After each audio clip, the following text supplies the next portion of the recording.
எல்லாருக்கும் நம்ம பார்த்திங்கன்னா இது புதிய தலைமுறையில் உள்ள செய்தி தான். ரொம்ப நாளைக்கு முன்னாடி போட்ட செய்திலாம் இல்லை. இது என்ன போட்டிருக்குன்னா பார்த்திங்கன்னா இது என்னது செய்தி வந்தது பார்த்துக்கோங்க. டிசம்பர் 13 2024 இப்போ தான் பப்ளிஷ் பண்ணியிருக்காங்க. ஸோ என்ன போட்டிருக்காங்க நம்ம பார்க்கலாம்.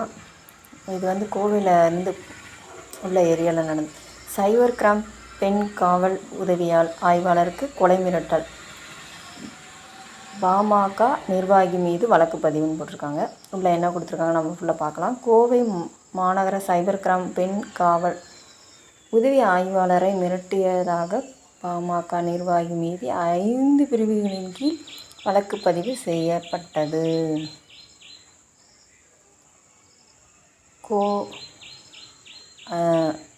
கோவை கணபதி புதூர் சேர்ந்தவர் பாமக பிரமுகர் அசோக் ஸ்ரீநிதி 35 வயது.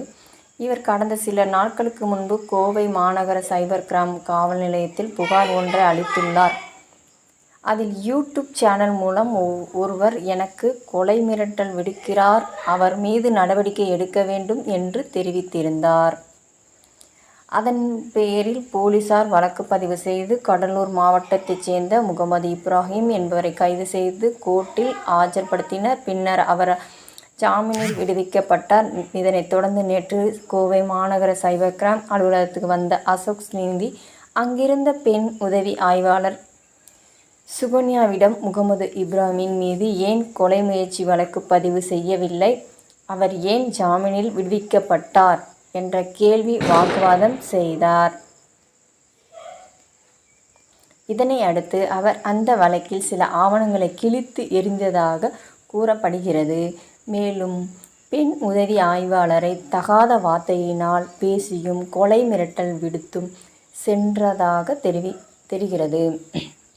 இது குறித்து சுகன்யா ரோஸ்கோஸ் காவல் நிலையத்தில் புகார் அளித்தார்.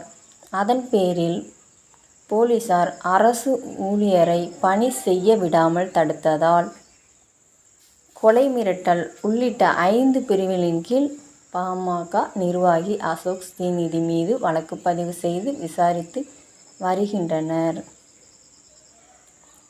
கேஸ் கொடுத்துட்டாப்புல அப்படின்னா அப்படியே இருந்துட வேண்டியது. அவங்க ஜாமீனில் வர்றது அவங்களுடைய விருப்பம். எல்லோரும் உள்ளக்கேவே கிடப்பாங்க, வெளியே வரதானே செய்வாங்க. அப்புறம் வந்தவங்களுக்கு போய் இவர் போய் கொலை மிரட்டல் விடணும், அவங்கள போய் திட்டணும் எதுக்கு? அப்போது இந்த கம்பெனி ஓடக்கூடாது அப்படின்ட்டு ஒருத்தரும் இது சாதகமாக இருக்கக்கூடாது அப்படின்ட்டு நல்லெண்ணம் போலக்க. சரி, கடவுள் இருக்கார்ல. சரி, அடுத்தடுத்த வீடியோக்கள் போடுவோம். தொடர்ந்து நம்மளுடைய சேனலை சப்ஸ்கிரைப் பண்ணிக்கோங்க. நன்றி, வணக்கம், பாய் பாய்.